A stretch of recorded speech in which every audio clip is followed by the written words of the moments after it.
अशाच प्रकारचे अनेक व्हिडिओ पाहण्यासाठी लगेच ग्रेट महाराष्ट्र या यूट्यूब चॅनलला सबस्क्राईब करा।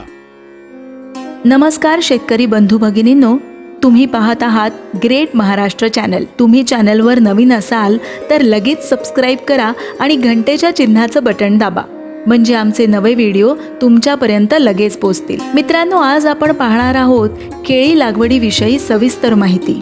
मित्रांनो, तुम्हाला माहित आहे का, भारत हा केळी उत्पादनात अग्रेसर देश असून आंब्यानंतर केळी हे भारतातील दुसऱ्या क्रमांकाचं पीक आहे। याचं कारण याचे शरीरासाठीचे फायदे आणि केळीच्या पानांना भारतीय संस्कृतीत असलेलं पवित्र स्थान।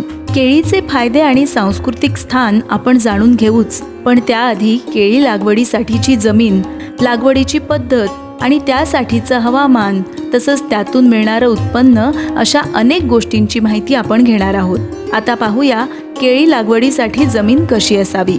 केळी लागवडीसाठी गाळाची, भुसभुशीत, कसदार पण पाण्याचा चांगला निचरा होणारी जमीन गरजेची असते। जमिनीत क्षार जास्त प्रमाणात नसावा। केळीच्या झाडांची मुळं फार खोलवर जात नसल्यामुळे मध्यम खोलीची जमीनही लागवडीसाठी योग्य असते। तर जमिनीचा सामू अल्कलीयुक्त असेल तरीही चालतो, पण या पिकाला खतांची भूक फार लागते आणि म्हणूनच त्याला खादाड पीक असंही म्हटलं जातं। त्यामुळे कमी खोलीच्या जमिनीत जर जास्त उत्पादन मिळवायचं असेल तर जास्तीत जास्त सेंद्रिय खतांचा वापर करावा। जमिनीचा ओलावा टिकून ठेवण्यात सेंद्रिय खत महत्त्वाचं काम करतं। त्यानंतर महत्त्वाचं असतं ते हवामान। एक महत्त्वाची गोष्ट म्हणजे केळी हे सर्वच हवामानात म्हणजे 12ही महिने घेता येणारं फळपीक आहे। पण ऑक्टोबरच्या सुरुवातीला केळींची आवक वाढते आणि त्या दरम्यान त्यांचे भाव घसरतात। ते एप्रिल पर्यंत कमीच राहतात। त्यामुळे ही गोष्ट लक्षात घेऊन डिसेंबर ते जानेवारी मध्ये लागवड केली तर फायदा होतो। खरं तर केळी हे उष्णकटिबंधातील फळ आहे। त्याला उष्ण आणि दमट हवामान मानवतं। त्यामुळे जळगाव, कोकण, ठाणे या भागात केळी उत्पादन मोठ्या प्रमाणावर होतं। केळीसाठी तापमान 24 ते 28 डिग्री सेल्सिअस इतकं असावं लागतं। कमी तापमानात केळी पिकायला वेळ लागतो। आता पाहूया केळींच्या जाती कोणत्या आहेत। बसराई या जातीचे घड मोठ्या आकाराचे असतात व फळं बुटकी असतात। ही लवकर खराब होतात। श्रीमंती ह्या केळी म्हणजे खानदेशी केळी। ह्या लांब आकाराच्या असतात। या केळी सर्वोत्तम समजल्या जातात। वेलची हा केळीचा आकाराने अगदी सरळ असणारा प्रकार आहे। यांचं साल पातळ असतं आणि आकार लहान असतो। वजन इतर केळींच्या तुलनेत कमी असतं। ह्यांना भाव चांगला मिळतो। या प्रकारची केळी कर्नाटकात जास्त पिकवली जातात। सोनकेळी वेलची केळीसारखीच दिसणारी ही जात जुन्नर भागात जास्त पिकवली जाते। लाल केळी लाल आणि जांभळट लाल रंगाची असणारी ही फळं आरती, चंद्राबाले, येरा, चेनकटली इत्यादी नावांनी देखील ओळखली जातात। ही जास्त पैसे मिळवून देणारी जात आहे। ग्रँड नॅन ही केळींची सर्वात बुटकी जात। आकाराने कमी असल्याने या जातीचं एकरी सर्वाधिक उत्पन्न घेता येतं। याचबरोबर हरसाल, महालक्ष्मी, अर्धापुरी या स्थानिक जाती आहेत आणि फुले प्राईड ही महाराष्ट्र कृषी विद्यापीठाने विकसित केलेली जात आहे। आता पाहूया केळींची लागवड कशी केली जाते। केळींची लागवड खोडातून निघणारे मुनवे लावून केली जाते। लागवडीपूर्वी नांगरणी करून कुळव्याच्या पाया देऊन जमीन भुसभुशीत करून घ्यावी लागते। त्यात किमान 100 गाड्या चांगलं कुजलेलं शेणखत किंवा कंपोस्ट खत टाकलं जातं। लागवडीचा काळ हा हवामानानुसार बदलतो। काही ठिकाणी म्हणजे उदाहरणार्थ जळगावात पावसाळ्याआधी लागवड केली जाते। लागवड करताना 5 बाय 5 बाय 5 चे खड्डे खोदून केली जाते।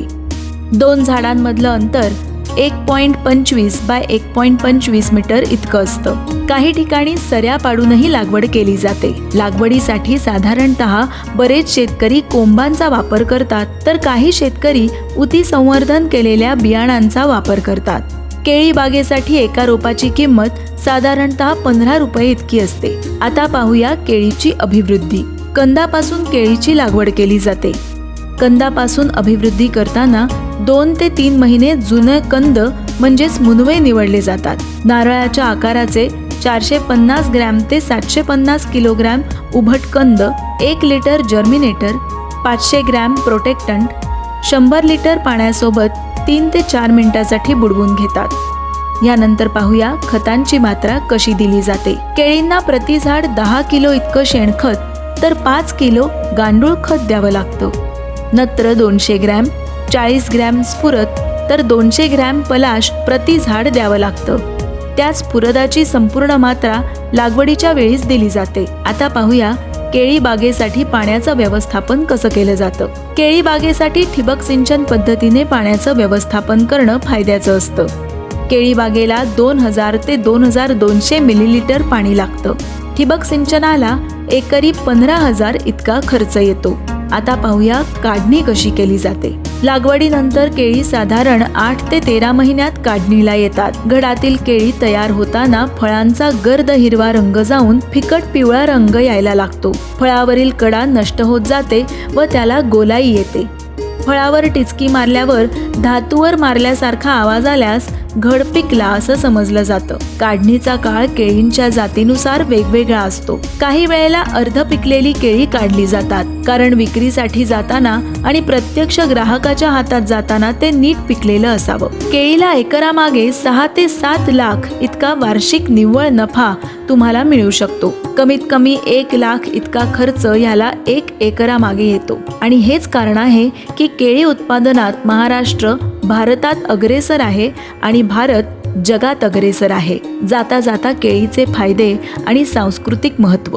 केळी मुख्यत्वे करून खाण्यासाठी वापरल्या जातात. केळी पोटॅशियम, B6 जीवनसत्व, क जीवनसत्वानं भरपूर असतात. त्यासोबतच पोटांच्या समस्यावर केळी गुणकारी असते. केळीच्या पानांना हिंदू संस्कृतीत पवित्र स्थान आहे. शुभ कार्यात त्या पानांची कमान दारांजवळ लावणं शुभ समजलं जातं. लग्न मंडपात केळींची पानं लावली जातात. केळीच्या पानावर जेवणं केली जातात. पानांवर गरम गरम जेवण वाढल्यानं त्यातील औषधी घटक जेवणात मिसळतात. त्याचा त्वचेसाठी आणि पोटाच्या आरोग्यासाठी फायदा होतो. तर मित्रांनो, ही होती केळी बाग लागवडीची संपूर्ण माहिती. तर ही माहिती तुम्हाला कशी वाटली हे आम्हाला कमेंटमध्ये जरूर सांगा. म्हणजे पुढचा व्हिडिओ आणखी जोमाने तुमच्या जवळ पोचवायला आम्हाला बळ मिळतं. तुमच्या केळी बाग लागवडीसाठी ग्रेट महाराष्ट्रच्या टीमकडून खूप खूप शुभेच्छा.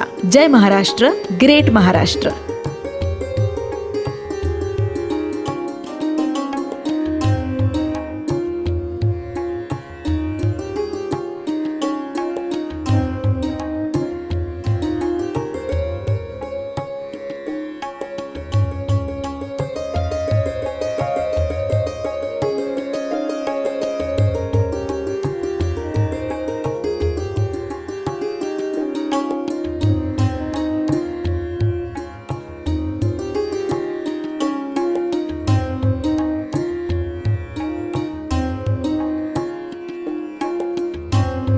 अशाच प्रकारचे अनेक व्हिडिओ पाहण्यासाठी लगेच ग्रेट महाराष्ट्र या यूट्यूब चॅनलला सबस्क्राईब करा.